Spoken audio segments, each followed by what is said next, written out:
Who will win the 2026 World Cup? Honestly, the closer we get to the tournament, the more often I ask myself that question. And the answer is far from the obvious as it might seem at first glance. Many people will immediately say Argentina because they are the reigning world champions. Others will back France, whose squad depth is absolutely ridiculous. Some will keep waiting for Brazil to return to the top of world football. There will also be those who believe in England and its incredible generation of players. And you can never completely write Germany off, because the Germans have already shown more than once that they can fail at one tournament and then come back fighting for the biggest prizes at the next one. But the more I watch all these national teams, the more I come to the conclusion that the main favorite for the 2026 World Cup is actually a completely different team. Please drop a like and subscribe to my YouTube channel. Here you will find truly deep and well-reasoned football analysis. Thanks, let's keep going. First of all, let's look at what qualities a future world champion actually needs. Having stars alone is not enough. We've seen that many times before. It's not enough to have one great player capable of winning a match on his own. It's not enough to simply assemble an expensive squad. World Cups are usually won by teams that can do everything. Teams that can dominate with the ball and suffer without it. Teams that can play beautiful football, but if necessary, switch their pragmatic approach and grind out results. Teams that don't fall apart after the first serious setback during the tournament. And when you start comparing the favorites through that lens, you gradually realize that one national team stands out from the rest. The most interesting thing is that just a few years ago, many people didn't even consider them a future World Cup winner. It seemed that after the departure of a legendary generation, the best years were gone forever. Replacing Xavi, Iniesta, David Villa, Busquets, Xabi Alonso, and the rest of those legends looked almost impossible. That was a team that won a World Cup and 2 consecutive European Championships. Many believed a generation like that appears only once in a lifetime. But what happened next is exactly what this country does better than the most football powers. They developed another generation of stars. And personally, I think the current team is even more versatile than that famous Spanish side from the early 2010s. Back then, everything revolved around possession. Today, this team can play in any style. They can keep the ball and suffocate opponents through control. They can press high and force mistakes.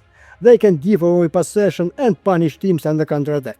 They can defend deep and wait patiently for their moment. And those are exactly the kind of teams that usually become world champions. Guys, here's my Telegram and my stats. I work as transparently and honestly as possible. I even pay taxes as an individual entrepreneur.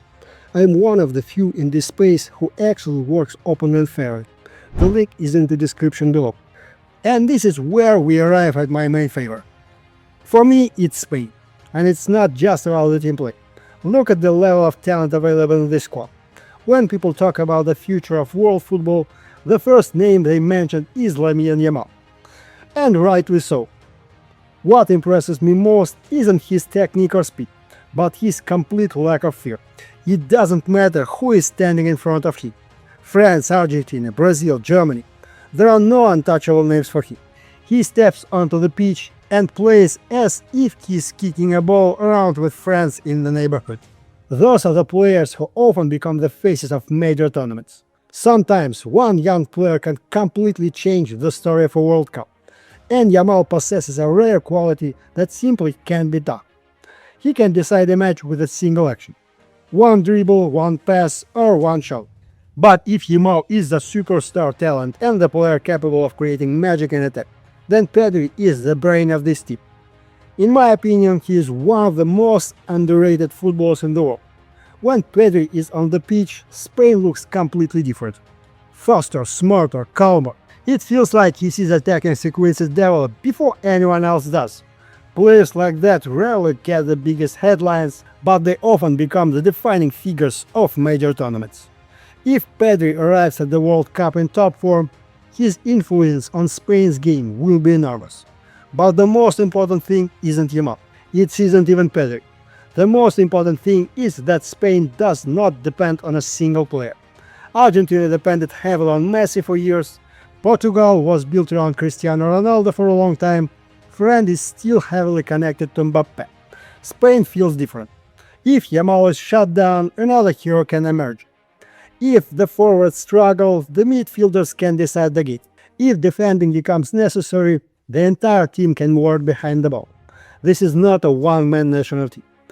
It is a football system, and systems are usually more reliable than individual stars over the course of a long tournament. Another important factor is the age profile of this squad. Very often World Cups are won by teams that have the perfect balance between youth and experience, when young talents are ready to solve big problems, while experienced players help them deal with pressure. I think this Spain team is exactly that point in its development. This is a team that hasn't reached its ceiling yet, and that is precisely what makes it so dangerous. We also can't ignore the new World Cup format. For the first time ever, 48 teams will participate. There will be more matches. The tournament will be longer, which means squad depth and the ability to improve as the competition progresses will become even more important. We've seen many future world champions start slowly before peaking at exactly the right moment in the knockout rounds. And Spain feels like one of those teams capable of getting stronger as the tournament goes on. Of course, the competition isn't going anywhere. Argentina remains dangerous. France has an incredible pool of talent. Brazil will always be among the favorites. England is capable of producing its best tournament in years. Germany knows how to bounce back from disappointment. But if we look at the overall picture, squad balance, quality of football, room for growth, tactical flexibility, and the presence of young superstars, Spain looks like the most complete candidate to me.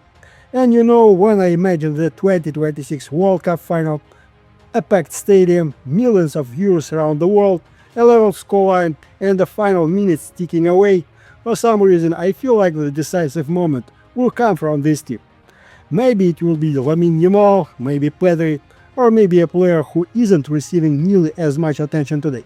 But it feels like we are standing on the edge of a new great generation of Spanish football. So if I had to name just one national team right now as my main favorite to win the 2026 World Cup, my choice would be very simple: Spain.